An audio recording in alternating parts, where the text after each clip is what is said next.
Sacré Kikimo. Bien fait. VRL. On va parler d'animation, de jeux vidéo, de torture au travail au Japon. Et le tout sans filtre. Deuxième profil. Profil avec Delphine qu'on connaît très bien. On appelle ça le superviseur incompétent mais qui veut te donner toute la culpabilité de sa carrière sur toi qui vient d'arriver.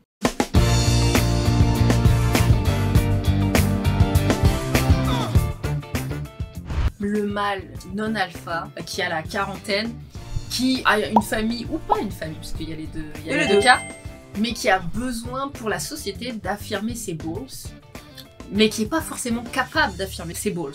Et ça, je pense que c'est même pas que dans l'animation, c'est dans tous les corps de métier, il y a toujours ce gars. Je pense que même pas qu'au Japon, mais je trouve qu'au Japon, il est beaucoup plus accentué qu'ailleurs. Et il est hardcore. Parce qu'ailleurs, on va le critiquer, alors qu'ici, il n'y a pas encore le côté quelqu'un peut le remettre à sa place. Voilà. Et en fait, le problème, c'est que ce gars, en fait, par son âge, en fait, il a quand même du pouvoir. Dans la hiérarchie, il est quand même haut placé, mais il casse les couilles, et en plus, il fait vraiment pas du bon taf. Le mec est pas à jour. Éclaté. Ouais. Le mec, tu lui files un Maya, il sait même plus, il sait plus rien faire avec. Mais parce qu'il est superviseur, parce qu'il est vieux, hein, vieux, parce qu'en fait c'est vraiment l'entre-deux. Moi, ce que je comprenais vraiment pas, franchement, je trouvais le gars, il était cool. Alors certes, il avait une dégaine un peu, voilà. C'est clair qu'il allait pas pécho des meufs, mais il était cool. Je trouve qu'il avait une bonne, il avait une bonne personnalité. Très sympathique. Il a une belle tête de vainqueur. Au début, il s'est dit, ok, elle est plus forte que moi en animation, mais ça va être une force parce que du coup, moi, je vais pouvoir me cacher derrière elle. Après quelques années, quand il a vu que je prenais beaucoup trop de place dans la boîte, que les gens se souvenaient de moi, savaient très bien ce que je faisais, il a commencé à montrer mes shots sans moi, à faire genre, ouais, on va au check, j'allais manger, je revenais, ah, c'est déjà checké. Il faisait semblant que c'était mes shots, alors que ça... C'était obvious que c'était pas lui. Ça, du coup, il faisait genre tes shots, c'était les siens. Oui. Oh le bâtard. Ah ouais, on a un petit hot topic. Voilà. Il m'a pas fait ça tout le temps, mais il a fait ça que quelques fois. Mais bon, ça se voyait en fait, donc c'était ridicule. Donc après qu'il faisait ça, femme en fleur. Bah ça se voyait, ça se savait, tu vois. J'ai une patte. C'est pas forcément évident pour les animateurs CG, surtout quand tu fais beaucoup de cleaning, de motion capture. C'est vraiment difficile d'avoir un style. Ces animateurs en fait vont juste se reposer sur la motion capture et complètement oublier le fait qu'on est animateur en fait. On est là pour donner de la vie, du peps, et même pas que du peps, mais vraiment genre une personnalité au personnage. Moi c'est ce que je fais à chaque fois. Et avec le temps, bah apparemment je me suis fait un style et ça c'est cool. Et voilà, c'est ta personnalité qui ressort. C'est ça. Ça se voyait en fait. Au bout d'un moment, bah le directeur il demandait on veut le style Zombo-san, tu vois. Et lui ça le saoulait parce que lui il est pas capable de le faire en fait. C'est là où il est parti en mode je suis un mec de la quarantaine avec des balls et je suis leader. Je vais te niquer ta vie. Arrête, trompette, c'est moi qui suis le chef. C'est moi qui décide quand on y va.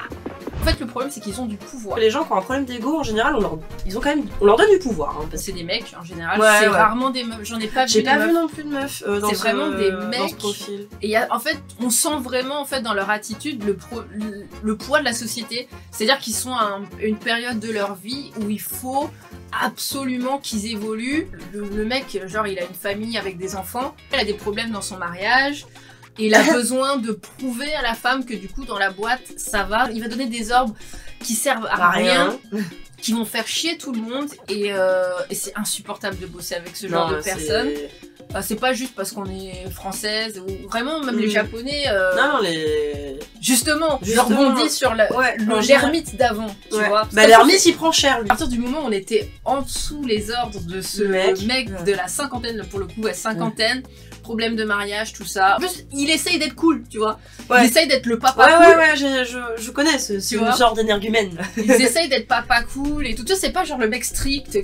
Non, c'est vraiment le mec qui veut, tu sais, le campeur un peu, tu vois. Je reviens avec mes enfants, on a fait un petit camping. Et franchement, ce gars, il était insupportable avec nous. Moi, je lui fermais son caquet parce que Comment elle a dit ça bien? Mais parce que il disait n'importe quoi, et donc j'étais obligée de lui dire mais ça marche pas comme ça les cinématiques, on fait comme ça d'habitude et tout.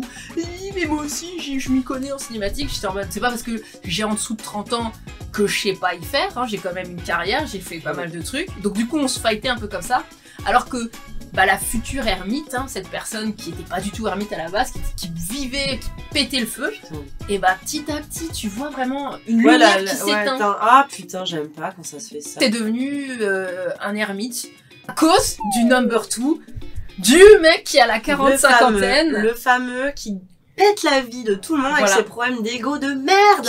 Il y a ceux qui essaient même pas d'être cool. Genre le mien, j'ai eu mon numéro 2. Hein. Moi le gars, j'ai eu ma catégorie 2, hashtag le superviseur de la 40-50aine. Bon moi plus la 40-50aine je pense. En plus c'est le vieux Vislard, c'est un combo. Vislard célibataire là, tu sais, celui qui est il est en chien. Ah non. But dans sa vie depuis à partir du moment où je lui ai foutu un peu un stop. Et il savait qu'il n'y avait pas moyen. Un stop. Un gros stop. Relation. Something strange about that stop sign. Non, mais il avait demandé mon numéro à d'autres collègues voilà, et tout. Donc, alors déjà, mon autre collègue a fait non, mais je te donne pas son numéro de téléphone, c'est un truc privé. Ah, mais c'est des ouf de. C'est quoi là? Sex harassment, c'est quoi là en japonais? Ouais. Harcèlement sexuel pour les Français qui parlent pas l'anglais ni japonais.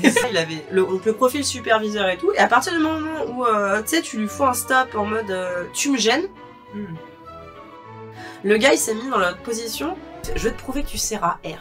Mais c'était moi qui étais en charge de la communication avec le client qui était pas du tout japonais, qui était américain. Et le mec parlait pas anglais. Mais il voulait plus que j'envoie les mails. Il voulait plus que je fasse les réunions directement avec eux. Il voulait plus que j'aille aucune communication avec le client sans lui, alors qu'il parlait pas anglais. Oui, t'as boycott. Il voulait me couper toutes les tasks pour que je me parte de moi-même, tu vois. Ça, c'est le classique japonais. Oui, ça, on le connaît. Ça vient bien du numéro 2. Ça vient du numéro 2. Dès qu'il est vexé, avec son glamping, t'as pas fait genre... Moi aussi, j'adore, grave, le petit chauffe-eau, là, comme ça. Dès que t'es en mode, je m'en bats les steaks de ton camping, il est en mode, ah ouais? Bah, tu sais quoi, ton augmentation, tu vas pas l'avoir. Et t'es en mode, mais, what? C'est genre, ça n'a aucun rapport. T'es viré! Ouais, t'es viré! Bouclez-la un peu, vous deux! T'es viré! Il a engagé un autre mec japonais à ma place, mais juste pour me montrer que, tu vois, il avait pas besoin de moi, tu vois. Le mec a été embauché comme level designer et le mec, ils se sont retrouvés à faire de la prod. Et ce genre de number 2 là, on les laisse faire parce que, sachez qu'au Japon, la hiérarchie est primordiale. C'est-à-dire que, même si par A plus B, elle va prouver ce qui s'est passé, parce que le gars est vraiment d'un haut placé. Haut placé, on va me dire, ah mais laisse-le tranquille. Moi j'ai été me plaindre.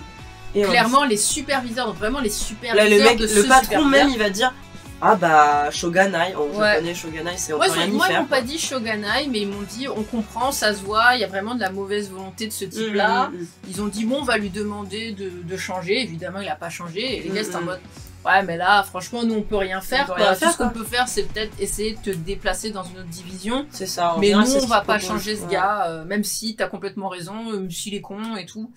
Et ça c'est vraiment énervant. Et encore une fois dans le numéro 3 vous allez comprendre ce truc. Parce que là on est dans un cas de superviseur, mais le numéro 3 là on l'attend. On le déteste. Je l'aurais même mis numéro 1 tu vois.